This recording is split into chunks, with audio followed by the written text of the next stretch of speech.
Hi friends, welcome back to Java based DSA series. आज के इस वीडियो में हम डिस्कस करने वाले हैं स्ट्रिंग क्लास के कंस्ट्रक्टर्स और मेथड्स।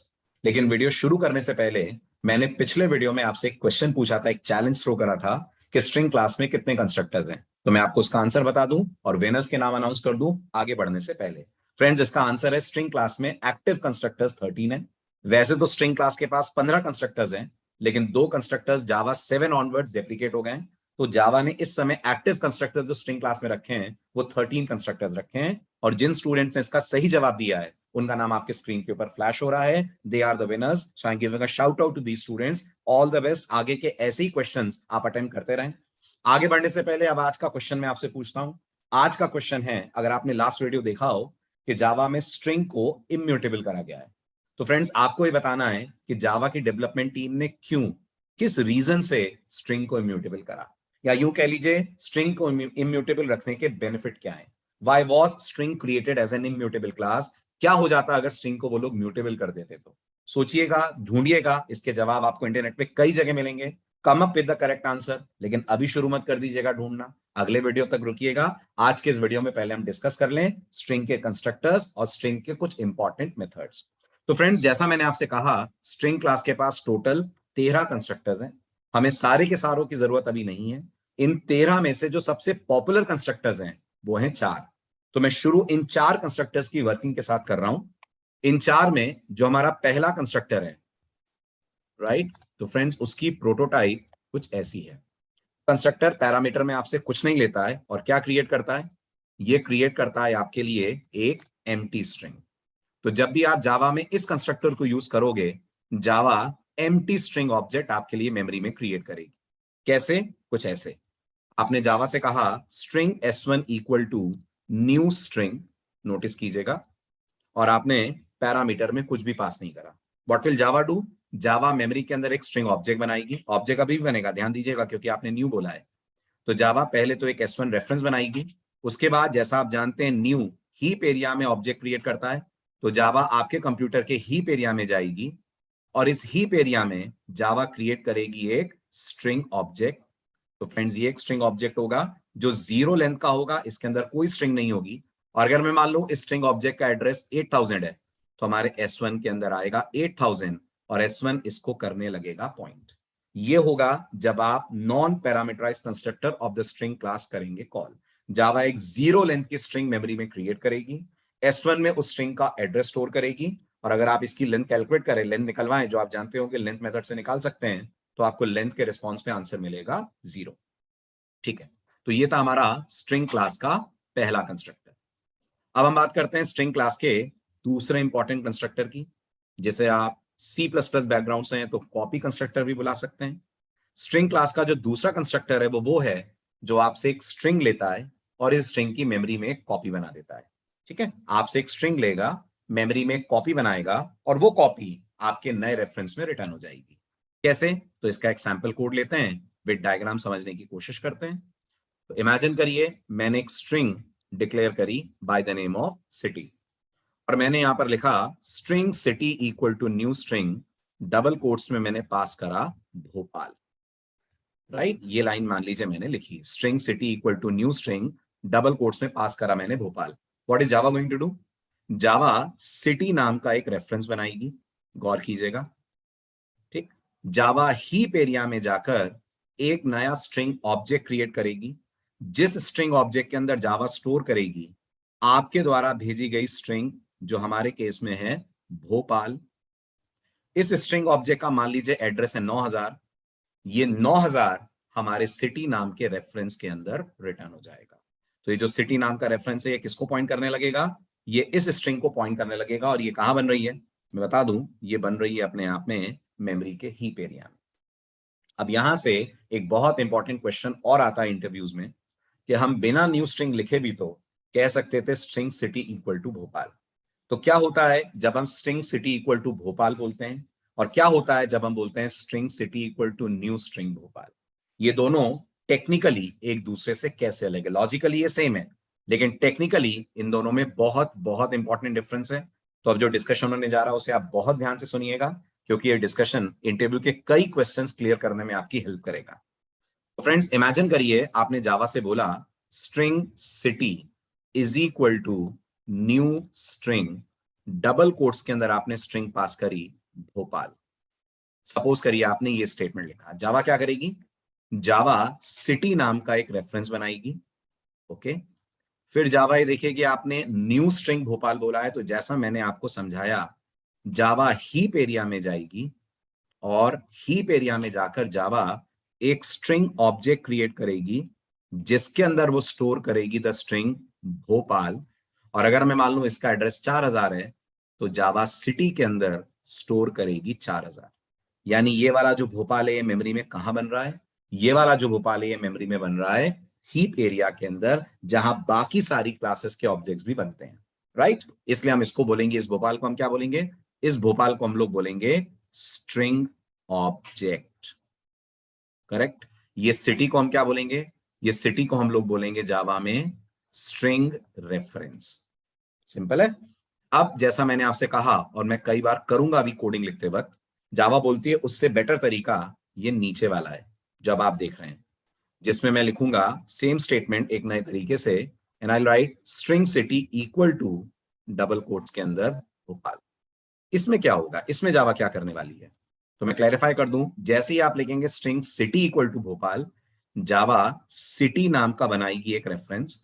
और फ्रेंड्स, जावा मेमोरी के हीप एरिया में नहीं, एक दूसरे स्पेशल एरिया में जाकर इस भोपाल को सर्च करेगी। सर्च करेगी, पहले गौर कीजिएगा, कौन से एरिया में सर्च करेगी, जिस एरिया में जावा इस भोपाल को सर्च करेगी है वो हीप का ही पार्ट, लेकिन उसको एक स्पेशल नाम जावा में दिया गया है और उसको जावा में हम शॉर्ट में बुलाते हैं एससीपी। शॉर्ट में हम इसको बुलाते हैं जावा में एससीपी। एससीपी का फुल फॉर्म होता है S for string, C for constant and P for pool. String constant pool, ये मेमोरी का वो एरिया होता है जहां जावा डबल कोट में आने वाली स्ट्रिंग्स को स्टोर करती है। जब भी जावा में कोड लिखते वक्त आप कुछ डबल कोट में देते हैं, वो जाकर स्ट्रिंग कांस्टेंट पूल में स्टोर होता है। अब यहां जावा सबसे पहले ढूंढेगी क्या भोपाल नाम की स्ट्रिंग अवेलेबल है। जैसा आप देख सकते हैं स्ट्रिंग कांस्टेंट पूल में फिलहाल कोई भोपाल नाम की स्ट्रिंग अवेलेबल नहीं है, तो जावा यहां पर एक स्ट्रिंग क्रिएट कर देगी, राइट। आप कह सकते हैं स्ट्रिंग ऑब्जेक्ट क्रिएट कर देगी और इस स्ट्रिंग को कनेक्ट कर देगी आपके सिटी नाम के रेफरेंस से। तो अगर मैं मान लूं इस स्ट्रिंग का एड्रेस 5000 है, तो हमारे सिटी के अंदर क्या आ जाएगा, हमारे सिटी के अंदर आ जाएगा ये 5000। टेक्निकली आप इसको क्या बुलाएंगे, टेक्निकली ये जो आप देख रहे हैं इसको स्ट्रिंग ऑब्जेक्ट ना बुलाकर हम बुलाना प्रेफर करते हैं जावा में स्ट्रिंग लिटरल। तो इसको आप बोलोगे स्ट्रिंग लिटरल, और ये जो आप देख रहे हो पहले की तरह ये अपने आप में कहलाएगा स्ट्रिंग रेफरेंस। ये दो तरीके हैं जावा में स्ट्रिंग बनाने के, एक में स्ट्रिंग बनती है हीप में, दूसरे में स्ट्रिंग बनती है पूल में। अब मैंने आपसे क्या कहा, रिकमेंडेड प्रैक्टिस ये सेकंड वाली है। जावा रिकमेंड करती है कि जब भी आप स्ट्रिंग क्रिएट करें न्यू ना लिखें, कोशिश करें कि अगर आप खुद ही स्ट्रिंग बना रहे हैं तो डायरेक्ट स्ट्रिंग कांस्टेंट पूल में उसको भेजने के लिए डबल कोट में बना दें। सवाल है क्यों, ऊपर वाले की कंपैरिजन में जो नीचे वाला स्टेटमेंट वो बेटर क्यों माना जाता है, तो ये जवाब आपको एक और डिस्कशन के साथ में देता हूं, ठीक है। इस बात को समझने के लिए ध्यान से देखिएगा। मैंने जावा से बोला स्ट्रिंग s1 इक्वल टू, और आई should say city1, string city1 equal to new string, okay, और मैंने इसके अंदर स्टोर करा भोपाल, ठीक है। और उसके बाद मैंने कहा string city2 equal to new string, और मैंने कहा अगेन डबल कोट्स में भोपाल, ओके। ये दो लाइनें मैंने लिखी। क्या करने वाली है जावा, कितने भोपाल बनाएगी, तो जावा मेमोरी में हीप एरिया में दो भोपाल क्रिएट करेगी। मतलब जिस भोपाल को S1 पॉइंट कर रहा है वैसा ही एक और भोपाल बनेगा, आई मीन एक और स्ट्रिंग ऑब्जेक्ट बनेगा विद द कंटेंट भोपाल, और S2 भी उसको पॉइंट करेगा, ठीक है। तो डायग्राम समझिए, तो S1 बना, ये S1 है, फाइन। आपने कहा न्यू स्ट्रिंग, जब जब न्यू लगता है जावा हीप में जाती है, तो जावा हीप में गई। हीप में जाकर जावा ने क्या करा, एक नया स्ट्रिंग ऑब्जेक्ट बनाया, फ्रेंड्स आपने न्यू बोला है इसलिए, यहां आ जाएगा भोपाल। और अगर मैं मान लूं इस भोपाल का एड्रेस 7000 है, तो हमारे S1 के अंदर आ जाएगा 7000, S1 इसको करने लगेगा पॉइंट, फाइन। अब जब आप सेकेंड लाइन चलाएंगे स्ट्रिंग city2, सॉरी मैं S1 बोल रहा हूं, इट इज city1, तो जब आप बोलेंगे string city2 is equal to new string Bhopal, तो जावा एक और रेफरेंस बनाएगी नाम क्या देगी इसका, सिटी 2 नाम देगी। लेकिन भोपाल के हीप में होने के बावजूद जावा एक और नया स्ट्रिंग बनाएगी हीप में ही, जिसके अंदर वो स्टोर करेगी भोपाल, राइट। 8000 इसका एड्रेस होगा और सिटी 2 इस 8000 को करने लगेगा पॉइंट। अब आप मुझे बताइए ऐसे कितने स्ट्रिंग ऑब्जेक्ट्स बनेंगे जिनमें हम भोपाल रख रहे हैं? उतने बनेंगे जितनी बार हम प्रोग्राम के अंदर न्यू लिखेंगे। तो सोचिए टेक्निकली मेमोरी वेस्ट हो रही है कि नहीं? वैसे भी स्ट्रिंग इम्यूटेबल है, भोपाल में भोपाल ही रहेगा, कुछ और आना नहीं है। तो जब स्ट्रिंग इम्यूटेबल है तो उसकी बार बार कॉपीज हम क्यों कह रहे हैं जावा को बनाने को? इसके अगेंस्ट अब आप सेकेंड वाले तरीके को समझिए, ठीक है। सेकेंड वाले तरीके में मैं जावा से कहता हूं string s1 equal to Bhopal, ये मैंने फर्स्ट लाइन लिखी, ठीक है। और उसके बाद मैंने कहा और I should call it city 1, पिछले एग्जाम्पल जैसे ही नाम दे देते हैं, बल्कि सिटी 3 और सिटी 4 कर देते हैं, वो और अच्छा रहेगा। और मैंने यहां कहा city 4 is equals to again Bhopal, ठीक है। अब देखिएगा फ्रेंड्स मेमोरी में पिक्चर क्या बन रही है। जब आप बोलेंगे string city 3 equal to Bhopal, Java city 3 नाम का एक रेफरेंस क्रिएट करेगी और ये रेफरेंस स्ट्रिंग कांस्टेंट पूल में जाकर सर्च करेगा क्या भोपाल अवेलेबल है। अगर स्ट्रिंग कांस्टेंट पूल में से भोपाल मिल जाता है तो ये नया भोपाल नहीं बनाएगा, उसी भोपाल को रीयूज करेगा। बट अभी तो है नहीं, तो ये एक नया भोपाल, जिसे हम बोल सकते हैं एक स्ट्रिंग ऑब्जेक्ट भोपाल, क्रिएट करेगा। ओके, इस स्ट्रिंग ऑब्जेक्ट, जिसको लिटरल बोलना ज्यादा सही है, का एड्रेस हम मान लेते हैं 4000 है। ये 4000 हमारे सिटी 3 के अंदर आएगा और ये इसको करने लगेगा पॉइंट। ये क्या है फ्रेंड्स? SCP है ये स्ट्रिंग कांस्टेंट पूल है, मेन हीप एरिया का एक छोटा सा पार्ट। और अब जब आप सेकेंड लाइन लिखेंगे string city 4 equal to Bhopal, तो जावा सिटी 4 नाम का रेफरेंस जरूर बनाएगी, लेकिन क्योंकि ऑलरेडी मेमोरी के अंदर भोपाल है, एग्जैक्टली वैसा ही भोपाल है जैसा आपने दिया है, तो जावा दोबारा से नया लिटरल क्रिएट नहीं करेगी, यही 4000 जावा सिटी 4 के अंदर जाकर स्टोर कर देगी। तो अब आप बताइए कितने भोपाल की कॉपीज बनी? सिर्फ एक कॉपी बनी। पिछले वाले में कितनी कॉपीज बनी थी? 2 बनी थी, शायद ज्यादा बनती अगर हम और एक बार city 3 equal to new string Bhopal, city 4 equal to new string Bhopal बोलते रहते। जबकि यहां पर आप नोटिस करिए Bhopal as a string memory में एक बार आएगा, बाकी सिर्फ बनते जाएंगे उसके अलग अलग references. So it's more efficient for Java also, it's more efficient for us also. हम लोग न्यू की जगह डायरेक्ट जहां तक संभव हो सके लिटरल्स को यूज करें। अब 2 इंपॉर्टेंट पॉइंट। पहला इंपॉर्टेंट पॉइंट ये आता है, प्रूफ क्या है कि ऊपर वाले में 2 बार भोपाल बन रहा है और नीचे वाले में एक ही भोपाल बन रहा है? बहुत आसान सा प्रूफ है। आप जावा से कहिए system.out.println city 1 double equal to city 2, right. जब आप लिखेंगे city 1 double equal to city 2, तो आप देखेंगे इसका आंसर आपके स्क्रीन के ऊपर फॉल्स आएगा। इसका आंसर आपके स्क्रीन पे आपको फॉल्स मिलेगा। क्यों मिल रहा है फॉल्स? क्योंकि जब आप जावा में 2 रेफरेंसेस कंपेयर करते हैं, जावा कंपेयर करती है उनके एड्रेसेस, और जब जावा उनके एड्रेसेस कंपेयर करती है तो ऑब्वियस सी बात है सिटी 1 में 7000 है, सिटी 2 में 8000 है, एड्रेसेस डिफरेंट आएंगे तो आंसर आएगा फॉल्स। जबकि यही कंपैरिजन अगर आप सिटी 3 और 4 को लेकर करें by writing system.out.println city 3 double equal to city 4, तो अब आप नोटिस करिए आपको इसका आंसर क्या मिलने वाला है? आपको इसका आंसर मिलने वाला है 2। ये क्लियर हुआ? तो सिटी 1 और सिटी 2 का कंपैरिजन फॉल्स है, जबकि सिटी 3 और सिटी 4 का कंपैरिजन ट्रू आएगा, क्योंकि they both are pointing to the same string which in our cases Bhopal. मैं आपको इसका डेमो देता हूं। So let's move on to the IDE. Check कीजिए, पब्लिक स्टैटिक वॉइड मेन, अंदर मैंने कहा string city 1 equal to new string followed by double quotes में भोपाल। फिर मैंने कहा string city 2 equal to new string double quotes में मैंने कहा भोपाल। ओके, सबसे पहले मैं इन दोनों स्ट्रिंग्स को प्रिंट करा के आपको दिखाता हूं। तो मैंने प्रिंट करा सिटी 1 कोलन प्लस सिटी 1, ठीक है। तो मुझे मिल जाएगा सिटी 1 में क्या है, और ऐसा ही मैंने कहा system.out.println city 2 colon plus city 2, ठीक। ये लाइन मैंने लिखी। फिर उसके बाद मैंने चलिए पहले इतने को रन करके देखते हैं, कंफ्यूजन कम हो गया आपके। इसको रन करिए और देखिए आउटपुट क्या आ रहा है। सिटी 1 सिटी 2 दोनों आपको भोपाल दिखेंगे, है ना। इससे हमें समझ में आ जाएगा कि दोनों के पास भोपाल है। अब आप जावा से बोलिए इन दोनों को कंपेयर करो, system.out.println और यहां बोलिए city1 double equals to city2। सोचिए अगर मेमोरी में भोपाल की सिंगल कॉपी बनती है तो इस डबल इक्वल टू के कंपैरिजन का रिजल्ट आना चाहिए ट्रू, लेकिन इस डबल इक्वल टू के कंपैरिजन का रिजल्ट ट्रू नहीं आएगा friends. As you can see इसका रिजल्ट आ रहा है फॉल्स। क्यों आ रहा है फॉल्स? क्योंकि जावा ने एक नहीं भोपाल की बना रखी है मेमोरी में 2 कॉपीज। अब इसको थोड़ा सा बदलते हैं, instead of writing new string Bhopal हल्का सा चेंज करते हैं और यहां पर स्टोर करते हैं हम लोग सीधे सीधे डबल कोट्स में लिटरल भोपाल, यहां पे भी और नेक्स्ट वाले सिटी में भी। तो स्ट्रिंग city1 इक्वल टू, और जैसा मैंने एग्जांपल्स में बोला था वो नाम ले लेता हूं, city4 equal to again Bhopal,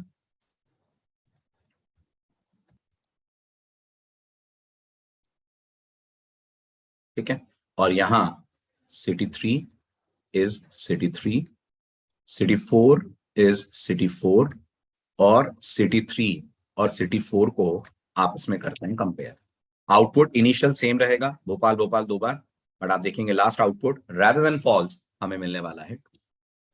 इससे प्रूफ होता है कि जावा ने मेमोरी में भोपाल की एक कॉपी बनाई और दोनों रेफरेंसेस city3 और 4 को उसी भोपाल से कर दिया कनेक्ट।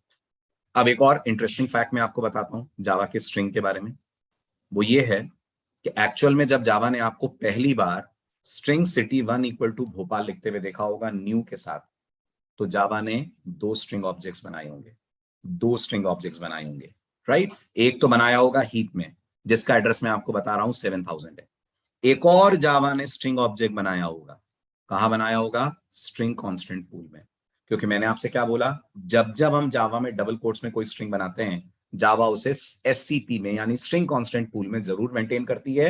अगर पहले से है तो नहीं करेगी, लेकिन अगर नहीं है तो उसकी एक कॉपी स्ट्रिंग कांस्टेंट पूल में जावा रख देगी। तो ये भी एक अच्छा इंटरव्यू क्वेश्चन होता है कि ये 2 लाइनें चलने पर कितने स्ट्रिंग ऑब्जेक्ट्स बन रहे हैं। आप चेक करिए, ये 2 लाइनें लगने पर बनने एग्जीक्यूट होने पर 3 स्ट्रिंग ऑब्जेक्ट्स बन रहे हैं। 3 कैसे बन रहे हैं? एक तो बन रहा है हीप में 7000 एड्रेस वाला भोपाल, क्योंकि पहली बार भोपाल बन रहा है तो जावा एससीपी में भी जाकर एक भोपाल क्रिएट कर रही है, राइट। लेट्स इमेजिन इस भोपाल का एड्रेस 4000 है। दूसरी बार जब आप कह रहे हैं string city2 equal to new string Bhopal, heap में तो भोपाल बन रहा है लेकिन एससीपी में दोबारा भोपाल की कॉपी नहीं बनेगी। तो जब जब जावा में आप डबल कोट में स्ट्रिंग बनाओगे, बी एश्योर्ड जावा उसकी एक कॉपी स्ट्रिंग कांस्टेंट पूल में जरूर मेंटेन करेगी। यही कारण है कि यहां पर टोटल नंबर ऑफ ऑब्जेक्ट्स, अधिकतर स्टूडेंट्स इंटरव्यू में बोल के आते हैं 2 बन रहे हैं, जबकि टेक्निकली यहां पर ऑब्जेक्ट्स बन रहे होंगे 3। तीसरा क्यों बन रहा होगा? वो एक एससीपी में भी जाकर रहेगा। तब आपको समझ में आ रहा होगा ये लिखना थोड़ा इनएफिशिएंट क्यों माना गया है as compare to this way, जहां पर कितने भोपाल बन रहे हैं, जहां पर भोपाल की बन रही है सिर्फ एक सिंगल कॉपी। तो ये था डिफरेंस बिटवीन न्यू से स्ट्रिंग बनाने में और डबल कोट से स्ट्रिंग बनाने में जावा में क्या डिफरेंस है। डबल कोट वाला हमेशा बेटर है, ऑप्टिमाइज्ड है और रिकमेंडेड प्रैक्टिस है। ये था स्ट्रिंग क्लास का कंस्ट्रक्टर नंबर 2। अब आते हैं स्ट्रिंग क्लास के कंस्ट्रक्टर नंबर 3 पे। तो स्ट्रिंग क्लास ने हमें एक तीसरा कंस्ट्रक्टर भी दिया है। ये तीसरा कंस्ट्रक्टर क्या करता है? ये तीसरा कंस्ट्रक्टर हमसे पैरामीटर में कैरेक्टर का एक एरे लेता है और इस एरे को कन्वर्ट कर देता है इनटू स्ट्रिंग। पैरामीटर में कैरेक्टर का एरे लेगा और एरे को स्ट्रिंग में कर देगा कन्वर्ट। फॉर एग्जाम्पल इमेजिन करिए आपके पास एक कैरेक्टर का एरे है जिसका नाम है ARR, जिसके अंदर स्ट्रिंग स्टोर्ड है J, A, V और A, राइट। ये आपके पास एक स्ट्रिंग है, एक कैरेक्टर एरे है, ठीक है। मैं चाहता हूं इस एरे को मैं स्ट्रिंग में कन्वर्ट कर लूं, ठीक है। तो अगर मैंने जावा से बोला string S equal to ARR, आपको क्या लगता है क्या होगा? अगर मैं जावा से बोलूंगा string S equal to ARR तो जावा दे देगी एरर। सिंपल सा रीजन है, ARR कैरेक्टर का एरे है, S स्ट्रिंग टाइप का रेफरेंस है और कोई भी रेफरेंस एरे को पॉइंट नहीं कर पाएगा, कोई भी रेफरेंस उसी क्लास के ऑब्जेक्ट को पॉइंट कर पाएगा जो या तो उसकी क्लास है या कम से कम उसकी चाइल्ड क्लास है। और एरे का दूर दूर तक स्ट्रिंग से कोई इनहेरिटेंस का रिलेशन नहीं है, इसलिए S equal to ARR syntactically Java की तरफ से गलत है। जावा कह देगी इनकम्पैटिबल टाइप्स और मना कर देगी कि एरे को वो स्ट्रिंग में असाइन नहीं कर सकती। तो फिर इसका क्या करें? सॉल्यूशन क्या है? इस प्रॉब्लम को दूर कैसे करा जाएगा जावा में? सॉल्यूशन बहुत सिंपल है। सॉल्यूशन है, आप ये मत बोलें string S equal to ARR, बल्कि आप बोलें string S equal to new string और इस बार जब आप पैरेंथेसिस ओपन करें तो पैरेंथेसिस में पास कर दें ARR। तो जब आप बोलेंगे string S equal to new string ARR, तो जावा क्या करेगी, जावा ARR का डेटा निकालेगी, हीप एरिया के अंदर कॉपी करेगी, पूरा जावा वर्ड कॉपी होगा और उस जावा वर्ड को पॉइंट करने लग जाएगा हमारा ऑब्जेक्ट रेफरेंस एस। तो अगर हम इस एस को डिस्प्ले करें, हमें वर्ड मिल जाएगा जावा। अगर आपको लग रहा है ऐसा हम क्यों करेंगे, कैरेक्टर एरे को क्यों स्ट्रिंग में कन्वर्ट करेंगे, तो फ्रेंड्स ऐसे बहुत सारे ऑपरेशन है जो आप इस एरे पे करेंगे, तो आपको लॉजिक लिखना पड़ेगा, जबकि वो ऑपरेशन अगर आप स्ट्रिंग की मदद से करें तो आप मेथड्स की मदद से उसे इजीली कर सकते हैं। से फॉर एग्जांपल आपको इस एरे को किसी और स्ट्रिंग के साथ कंपेयर करना है, तो पहले आपको इस एरे को कंपेयर करने के लिए या तो इस पे एक एक कैरेक्टर उठाना पड़ेगा, खुद का लॉजिक लगाना पड़ेगा, और या बेटर है आप इसको स्ट्रिंग में कन्वर्ट कर लीजिए और फिर उसके बाद इक्वल्स या इक्वल्स इग्नोर केस मेथड से कंपेयर कर लीजिए। ऐसे कई सारे काम हैं जो एरे पे करने के लिए लॉजिक आपको सोचने पड़ेंगे, लेकिन अगर एरे स्ट्रिंग में कन्वर्ट हो गया तो आपको लॉजिक सोचने की जरूरत नहीं पड़ेगी, आप मेथड्स की मदद से इजी वे में उन कामों को कर सकते हैं। इसलिए जावा ने आपको ये कन्वर्जन कंस्ट्रक्टर दिया है जो लेता है कैर एरे और कन्वर्ट कर देता है उसको एक करस्पॉन्डिंग स्ट्रिंग में। ठीक है, ऐसे ही हमारे पास एक चौथा कंस्ट्रक्टर है। चौथा कंस्ट्रक्टर क्या कहता है, वो कहता है कि आप एरे का जितना पोर्शन कन्वर्ट कराना चाहते हैं मुझे बता दें, मैं उतने पार्ट को कन्वर्ट कर दूंगा इनटू अ स्ट्रिंग। मतलब ये आपसे पैरामीटर में एरे तो लेता ही है, एरे के अलावा ये आपसे पैरामीटर में दो इंटीजर्स भी लेता है। कौन कौन से हैं दो इंटीजर, जो पहला इंटीजर है गौर कीजिएगा वो स्टार्टिंग इंडेक्स है जहां से डेटा आपको कन्वर्ट करवाना है, और जो दूसरा इंटीजर है वो लेंथ है, जितने लेंथ का डेटा आप कन्वर्ट करवाने में इंटरेस्टेड हैं। से फॉर एग्जांपल मेरे पास एक कैरेक्टर का एरे है, कैर स्क्वायर ब्रैकेट ARR, और इसके अंदर मैंने स्टोर करा है SACHI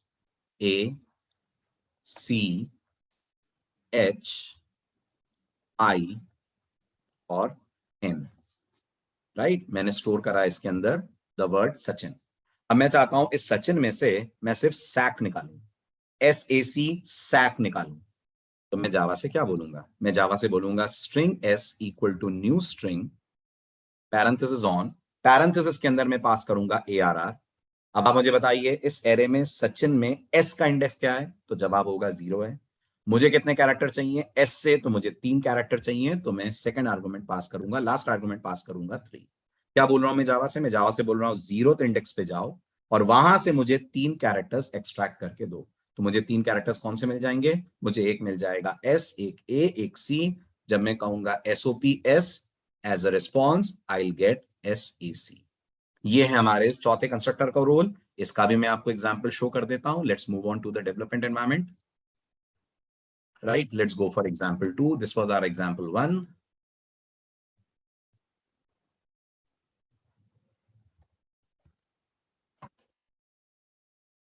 so this is public static void main. पहले आप पहला वाला केस देख लीजिए। तो मैंने कहा char square bracket ARR is equals to curly braces J comma A comma V comma A। क्या बनाया मैंने एक कैर एरे बनाया। मैंने जावा से क्या बोला, मुझे इस एरे को स्ट्रिंग में कन्वर्ट करके दो। जैसा कि आप देख सकते हैं, जैसे ही मैंने कहा string S equal to ARR, Java ने दे दी syntax error. As I told you incompatible types will be the message. Java मना कर देगी ये कहते हुए कि वो इसको कन्वर्ट नहीं कर सकती इनटू अ स्ट्रिंग। क्या कर सकते हैं अब इसके सॉल्यूशन के लिए, सॉल्यूशन ये है string S equal to ARR ना लिखकर आप लिखें string S equal to new string और पैरेंथेसिस में पास कर दें आप AR। जब आप बोलेंगे न्यू स्ट्रिंग पैरेंथेसिस में ARR, तब जावा इस ARR को कन्वर्ट कर देगी इनटू अ स्ट्रिंग। क्योंकि हमारे कंटेंट में जावा है, तो जब मैं कहूंगा S, जैसे ही मैं रन करूंगा on the screen output I will get the word Java, right. अब अगर मैं चाहता हूं मुझे पूरा जावा नहीं करना है, मुझे जावा में सिर्फ JAV चाहिए, then what will I do, तो फिर मैं यूज करूंगा उस फोर्थ कंस्ट्रक्टर को जो पैरामीटर में मुझसे 2 आर्गुमेंट और लेगा एरे के अलावा। पहला आर्गुमेंट जहां से एक्सट्रैक्शन करना है उसका इंडेक्स, दूसरा आर्गुमेंट कितने लेटर्स एक्सट्रैक्ट करने हैं, मुझे कितने लेटर्स एक्सट्रैक्ट करने हैं, मुझे 3 करने हैं, तो मैंने बोल दिया 0,3। और उसके बाद जब मैं इसको डिस्प्ले करूंगा, as you can see I won't get full word Java, I will get only JAV। और अगर आपने रेंज को क्रॉस करा तो आप खुद गेस करिए क्या होगा। अगर आपने रेंज को क्रॉस करा, Java is going to throw exception which is out of bounds. तो जब भी आप स्ट्रिंग में पैरामीटर्स पास करें, कंस्ट्रक्टर में, मेथड्स में, इस बात का ख्याल रखें कि पैरामीटर स्ट्रिंग के इंडेक्स की रेंज के अंदर हो, otherwise Java is going to generate exceptions. Fine. तो ये था हमारा स्ट्रिंग कंस्ट्रक्टर्स को लेकर डिस्कशन। जैसा मैंने आपसे कहा कंस्ट्रक्टर्स तो 13 है, but normally day to day programming में ये 4 कंस्ट्रक्टर्स सबसे कॉमन तौर पे यूज होते हैं, इसलिए अपन इन 4 को डिस्कस करेंगे। और डीएस पढ़ते वक्त, डीएस के एग्जांपल्स करते वक्त अगर कुछ और कंस्ट्रक्टर्स यूज हुए तो मैं वहां पर उनका डेमोन्स्ट्रेशन और एग्जांपल आपको दे दूंगा। फिलहाल बढ़ते हैं अपन आगे। ये था हमारा discussion on string constructors. Now let's move on और डिस्कस करते हैं अगला इंपॉर्टेंट टॉपिक, और वो है स्ट्रिंग क्लास के मेथड्स। नाउ मेथड्स भी फ्रेंड्स, स्ट्रिंग क्लास के पास ऑलमोस्ट 60 के आसपास हैं, 60 मेथड्स के आसपास स्ट्रिंग क्लास के पास अवेलेबल है। एक साथ ना सारे पढ़ सकते हैं, ना उनकी हमें जरूरत है। तो मैं स्टार्ट कर रहा हूं उन मेथड्स के साथ जो हमें बहुत कॉमन तौर पे यूज करने होते हैं। अगेन जैसे जैसे डीएस में हम प्रॉब्लम सॉल्व करते जाएंगे, नए नए मेथड्स में आपसे डिस्कस करता चलूंगा। शुरुआत करते हैं फिलहाल स्ट्रिंग क्लास के कुछ कॉमन मेथड्स के साथ। सबसे पहला मेथड जो हमें डिस्कस करना है वो है public followed by char followed by char at. जैसा कि आप देख सकते हैं, ये मेथड का काम है आपसे एक इंडेक्स लेना और उस इंडेक्स पे मौजूद कैरेक्टर की वैल्यू आपको रिटर्न करके देना। कहने का मतलब ये है कि अगर मैंने एक स्ट्रिंग बनाई, स्ट्रिंग का नाम, रेफरेंस का नाम एस रखा और स्टोर करा उसके अंदर हेलो, ओके, और मैं चाहता हूं मैं सिर्फ एच प्रिंट करूं, तो अगर हम ये सोच रहे हैं कि हम जावा से बोल देंगे एस जीरो प्रिंट करके हमें दे दो, अगेन हम गलत सोच रहे हैं, this is going to generate error. कारण ये जो आप स्क्वायर ब्रैकेट देख रहे हैं ये जावा में सबस्क्रिप्ट ऑपरेटर है, और जावा सबस्क्रिप्ट ऑपरेटर यूज करने की इजाजत हमें सिर्फ और सिर्फ देती है विद एरेज। स्ट्रिंग एरे नहीं है, इसलिए अगर आप स्ट्रिंग पे इसको लगाएंगे code is not going to compile. फिर क्या करा जाए? तो फिर जावा कहती है अगर आपको पहला कैरेक्टर चाहिए या दूसरा कैरेक्टर चाहिए या कोई पर्टिकुलर लेटर चाहिए, तो आप S0 S1 ना बोलें, आप उसी की जगह यूज करें the method which is char at. तो क्या लिख सकते हैं इसको सही ढंग से अगर लिखें तो आप बोलेंगे एस डॉट कैरेट। नोटिस करिएगा ये इंस्टेंस मेथड है, क्योंकि इंस्टेंस मेथड है तो ऑब्वियस सी बात है ऑब्जेक्ट के नाम से कॉल होगा। तो एस डॉट कैरेट और पैरामीटर में हम पास कर देंगे इसका इंडेक्स। मैंने क्या पास करा? मैंने पास करा 0, तो मुझे 0th सेल पे मौजूद कैरेक्टर मिल जाएगा जो हमारे केस में होगा एच। ऐसे ही अगर मैं जावा से बोलता हूं system dot out dot println s dot char at और यहां पास कर देता हूं 3, तो मुझे वो कैरेक्टर मिल जाएगा जो इसमें इंडेक्स नंबर 3 पे है, 0 1 2 3, I get the letter L. और फ्रेंड्स अगर मैंने कहा system dot out dot println s dot char at और पैरामीटर में मैंने पास कर दिया 10, इतने तो लेटर ही नहीं है। As we know, Java is going to generate exception, लेकिन कौन सी? String index out of bounds exception। इस बार array index out of bounds नहीं आने वाली है, इस बार exception आने वाली है string index out of bounds exception, जो array index out of bounds की sibling class है। sibling class है मतलब इन दोनों की parent class सेम है, जिसका नाम है index out of bounds exception, और ये है string index out of bounds exception। तो अगर आपका पास करा गया इंडेक्स नंबर स्ट्रिंग के अवेलेबल इंडेक्सेस से बाहर का हुआ, तो Java is going to generate string index out of bounds exception. ये कैरेट मेथड करता है। फाइन। अब आता है अगला इंपॉर्टेंट टास्क, अगला इंपॉर्टेंट मेथड, बहुत कॉमन, बहुत बार आपने उसको यूज करा होगा। आज हम ऑफिशियली उसको पढ़ लेते हैं। मेथड का नाम है जावा में लेंथ। राइट, जावा में 2 लेंथ है, याद रखिएगा। एक लेंथ नाम की प्रॉपर्टी है जो हमने एरेस के दौरान पढ़ी थी, वो अपने आप में एक एट्रीब्यूट है, एक वेरिएबल है, इंस्टेंस वेरिएबल जो एरे ऑब्जेक्ट के पास है। ये जो लेंथ आप देख रहे हैं ये एक मेथड है जो जावा में स्ट्रिंग क्लास के पास अवेलेबल है। क्या करता है ये मेथड? ये मेथड आपको बताता है स्ट्रिंग ऑब्जेक्ट के अंदर कितने लेंथ की स्ट्रिंग अवेलेबल है। जो भी आप उसमें स्ट्रिंग डालेंगे ये आपको उसकी लेंथ कैलकुलेट करके रिटर्न करेगा। Space sorry, space comma full stop सबको गिनकर ये आपको उसकी लेंथ देता है। तो अगर मैं एग्जाम्पल लूं और मैंने कहा string s is equals to double quotes में हेलो, और फिर मैंने बोला system dot out dot println s dot length, तो क्या होने वाला है? तो मुझे मिलने वाली है हेलो की लेंथ। हेलो की length in my case is 5। अच्छा, और अगर मैंने जावा से ऐसे बोला string s2 equal to new string और कुछ भी पास नहीं करा, और फिर कहा मैंने system dot out dot println s dot length, तो क्या होने वाला है? तो मुझे वैल्यू मिलने वाली है 0। क्यों? क्योंकि मैंने आपसे कहा था जो नॉन पैरामीटराइज कंस्ट्रक्टर है वो 0 लेंथ की स्ट्रिंग बनाता है, और 0 लेंथ के लिए हमें लेंथ का रिस्पॉन्स मिलेगा सी। ठीक है, तो ये 2 बड़े कॉमन और बहुत ही सिंपल मेथड्स हैं जो आप स्ट्रिंग के अंदर यूज करने वाले आने वाले दिनों में। इनका भी मैं आपको डेमो दे देता हूं। This will be our example 3।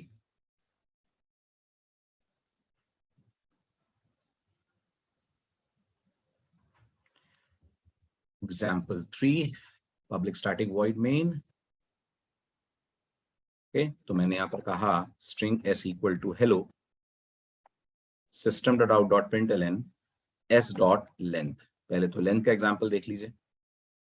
The moment you'll say s dot length, hello के केस में हमें आंसर मिलने वाला है 5। ओके, और अगर मैंने इसी को ऐसे लिखा तो ये क्या है, ये जावा में एम्प्टी स्ट्रिंग है। जैसे ही आप रन करेंगे आंसर के तौर पे आपको मिलने वाला है 0। यही और कैसे बन सकती है, यही स्ट्रिंग ऐसे भी बन सकती है जब आप जावा में कॉल कर रहे होंगे नॉन पैरामीटराइज्ड कंस्ट्रक्टर। ये क्या रिटर्न करने वाला है, ये भी रिटर्न करने वाला है लेंथ के लिए 0। ठीक है, फिर मैंने आपसे कहा था हमें अगर एक सिंगल कैरेक्टर चाहिए तो हम क्या करेंगे। तो if I said string s equal to hello and if I ask Java to give me 0th character in array style, तो आप देखेंगे मेरे कोड लिखते ही एरर आ जाएगी। Reason being s is a string reference, you cannot use subscript operator with strings। तो जैसा आप देख सकते हैं id कंप्लेन कर रहा है, अगर एरर आप पढ़ेंगे तो आपको क्लियरली बोल रहा है एरे एक्सपेक्टेड और आप यूज कर रहे हैं स्ट्रिंग। इसी का ऑल्टरनेट क्या है, rather than writing this write s dot char at और पास करिए कैरेट को इंडेक्स के तौर पे 0। क्या होगा जब आप बोलोगे s डॉट कैरेट 0, तो जावा आपको 0th सेल का कैरेक्टर या 0th इंडेक्स का कैरेक्टर लौटाएगी जो हेलो के केस में है h। 0 की जगह आपने 4 बोल दिया तो क्या होने वाला है 0 1 2 3 4, तो हेलो का 5वां कैरेक्टर आपको मिल जाएगा विच इन दिस केस इज 4। और गलती से 4 की जगह आपने 14 बोल दिया तो क्या होगा, गलती से 4 की जगह 14 बोल दिया तो as I told you Java throw करेगी string index out of bounds exception. Right, this is the name of the exception, string index out of bounds exception. तो कैरेट के साथ ये एक छोटा सा इशू हो सकता है जिसका आप स्पेशल ध्यान रखें। ठीक है, तो ये थे हमारे स्ट्रिंग क्लास के इनिशियल 2 मेथड्स। अब बात करते हैं अगले मेथड के बारे में। हालांकि ये स्ट्रिंग का मेथड नहीं है, ये इनहेरिट होकर स्ट्रिंग में आया है, बट क्योंकि बहुत कॉमनली यूज होता है इसलिए हम इसको स्ट्रिंग के साथ डिस्कस कर रहे हैं। मेथड का नाम है इक्वल्स। किसका मेथड है फ्रेंड्स, ये एक्चुअल में ऑब्जेक्ट क्लास का मेथड है। आपने कोर जावा के बेसिक्स में पढ़ा होगा, ऑब्जेक्ट क्लास से मेथड हर क्लास में इनहेरिट होते हैं। इक्वल्स जावा में हर क्लास में इनहेरिट हुआ है, ऑब्जेक्ट क्लास से हमारी क्लास में भी आया है, स्ट्रिंग में भी आया है, और स्ट्रिंग क्लास ने से अपने तरीके से ओवरराइड करा हुआ है। कैसे ओवरराइड करा है, ऐसे करा है कि ये 2 स्ट्रिंग्स कंपेयर करता है, अगर इनका एक एक कैरेक्टर आपस में सेम है तो ये आपको रिटर्न करके देता है ट्रू, अगर एक भी कैरेक्टर डिफरेंट है तो ये आपको रिटर्न करके देता है फॉल्स। यानी जावा में आप कभी भी डबल इक्वल टू लगाकर स्ट्रिंग्स को कंपेयर नहीं करते। अगर कभी आपको 2 स्ट्रिंग्स को मैच करना है, जैसे आप स्ट्रिंग्स के एरे को सॉर्ट करेंगे तो आपको कंपेयर करना पड़ेगा। अगर आपको 2 स्ट्रिंग्स कंपेयर करनी है तो आप यूज कर सकते हैं अपने प्रोग्राम में इक्वल्स। हालांकि सॉर्टिंग के लिए कंपेयर नाम का एक मेथड, कंपेयर टू नाम का एक मेथड है, वो ज्यादा बेनिफिशियल है। लेकिन अगर कभी भी 2 स्ट्रिंग्स को आपको मैच करना पड़े जावा में तो आप यूज करोगे जावा में इक्वल्स मेथड। इसका भी मैं आपको डेमो दे देता हूं। तो अगर मैंने जावा से कहा string s1 is equals to, इस बार न्यू स्ट्रिंग से बनाता हूं ताकि आपको डिफरेंस नजर आए, वरना डबल इक्वल टू का रिजल्ट तो हमेशा ही हमें 0 मिलता है। तो मैंने कहा string s1 equal to new string, string s2 equal to new string, दोनों में मैंने डाल दिया हेलो। ठीक है, अब उसके बाद अगर मैंने कहा जावा से system dot out dot println s1 double equal to s2, I mean इसका आंसर फॉल्स आने वाला है। 0 का मतलब मेरा फॉल्स से था। रीजन बीइंग ये दोनों स्ट्रिंग के कंटेंट सेम है, but double equal to compare कर देगा इनके addresses. So this not the right way of comparing two strings. The right way of comparing two string is by calling the method called as equals. तो आप बोलोगे s1 dot equals s2। जब आप बोलोगे s1 dot equals s2 तो जावा की तरफ से आपको आंसर रिटर्न होकर मिलेगा ट्रू, क्योंकि दोनों ही स्ट्रिंग में एग्जैक्टली सेम कंटेंट है, HELLO with same ASCII और Unicode character. That is the reason equals आपको यहां पर रिटर्न करने वाला है ट्रू। लेकिन अगर मैंने जावा से कहा string s3 equal to new string और इस बार मैंने हेलो स्मॉल लेटर्स में पास कर दिया और फिर मैंने कहा system dot out dot println s1 dot equals s3, तो फ्रेंड्स इस कॉल का रिटर्न आंसर हमें मिलने वाला है फॉल्स। क्यों मिलने वाला है फॉल्स, आप खुद ही प्रिडिक्ट कर सकते हो। रीजन ये है s1 का पहला लेटर कैपिटल H है, s3 जिसको पॉइंट कर रहा है उसका पहला लेटर स्मॉल h है, दोनों का आस्की या यूनिकोड डिफरेंट है, जावा में यूनिकोड्स होते हैं तो दोनों का यूनिकोड डिफरेंट है। क्योंकि यूनिकोड डिफरेंट है इसलिए हमें आंसर मिल रहा है फॉल्स। अब अगर आपको लगता है कि नहीं मुझे केस सेंसिटिव कंपैरिजन नहीं करना है, मुझे केस इनसेंसिटिव कंपैरिजन करना है, यानी अगर दोनों में हेलो है फिर वो हेलो कैसा भी हो कैपिटल स्मॉल मुझे ट्रू मिलना चाहिए, तो फिर जावा आपको स्ट्रिंग क्लास का एक स्पेसिफिक मेथड देती है। गौर करिएगा, इक्वल्स तो ऑब्जेक्ट से इनहेरिट होकर आया है, स्ट्रिंग ने उसे ओवरराइड करा है, लेकिन जो अगला मेथड मैं आपको बताने जा रहा हूं वो इनहेरिट होकर नहीं आया है, वो स्ट्रिंग का अपना मेथड है। मेथड का नाम है equals ignore case, right, equals ignore case. Argument type इसकी ऑब्जेक्ट नहीं है, आर्गुमेंट टाइप इसकी स्ट्रिंग है। ये क्या करता है? ये भी बिल्कुल वही करता है जो इक्वल्स करता है। The only point of difference is that equals कहता है अगर आस्कीज या यूनिकोड डिफरेंट हुए, लेटर सेम है बट यूनिकोड डिफरेंट है, तो मैं फॉल्स दूंगा। इक्वल्स इग्नोर केस कहता है अगर लेटर सेम है भले ही यूनिकोड्स डिफरेंट हो, ये आपको पूरा कंपैरिजन करके ट्रू दे देगा। यानी इसके लिए कैपिटल एच और स्मॉल एच बराबर है। तो अगर हम इस कोड को इक्वल्स इग्नोर केस से ट्राई करें कि मैंने कहा string s1 is equal to new string, new में जानबूझ के लिख रहा हूं ताकि आप ये समझें कि हम दो डिफरेंट स्ट्रिंग ऑब्जेक्ट्स को कंपेयर कर रहे हैं। नहीं तो बहुत बार स्टूडेंट्स को कंफ्यूजन ये हो जाता है, एक ही तो स्ट्रिंग है हेलो, तो वो कंपैरिजन तो ट्रू आना ही है। इसलिए मैं जानबूझ के न्यू स्ट्रिंग से दो अलग अलग स्ट्रिंग्स बना रहा हूं।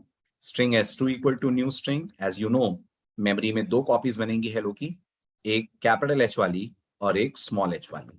ठीक है, बल्कि इसको भी हम कैपिटल एस कर देते हैं और एक तीसरा स्मॉल एच का बनाते हैं। तो आप ये भी देखेंगे इक्वल्स इग्नोर केस दोनों केस में आपको ट्रू ही देने वाला है।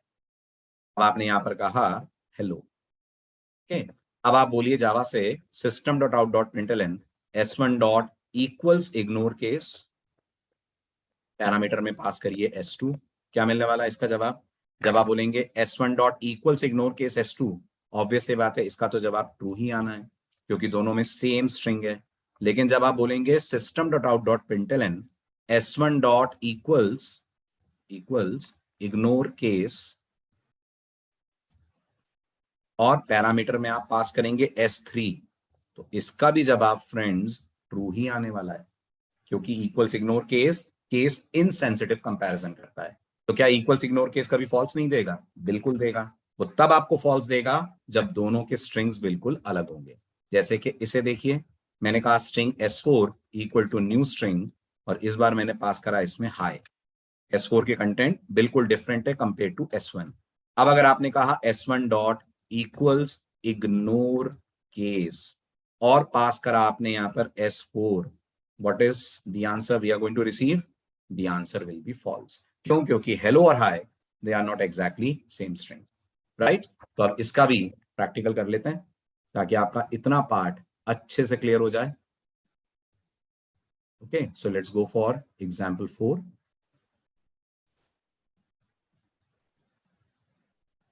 New Java class, example 4, public static void main, पहला statement string s1 is equal to new string followed by hello, right. पहला मैंने अपर केस में स्ट्रिंग लिया, string s2 equal to new string, दूसरी स्ट्रिंग भी मैंने अपर केस में ली hello. फिर मैंने कहा system dot out dot println s1 dot equals parameter में s2 और फिर मैंने कहा string s3 equal to new string और इस बार हेलो पास करा मैंने टोटली लोअर केस में। और फिर मैंने कहा system dot out dot println s1 dot equals followed by s3। जैसा हमने डिस्कस करा, हमें पहले इक्वल्स का रिजल्ट मिलने वाला है ट्रू, दूसरे इक्वल्स का रिजल्ट मिलने वाला है फॉल्स। क्लियर? तो ये पहला वाला ट्रू है क्योंकि इनके एग्जैक्टली कंटेंट सेम है, दूसरा वाला फॉल्स है क्योंकि पहला ही लेटर, पहला ही पेयर एच और एच मिसमैच हो रहा है। अब आप कोई चेंजेस मत करिए, बस मेथड का नाम बदल दीजिए।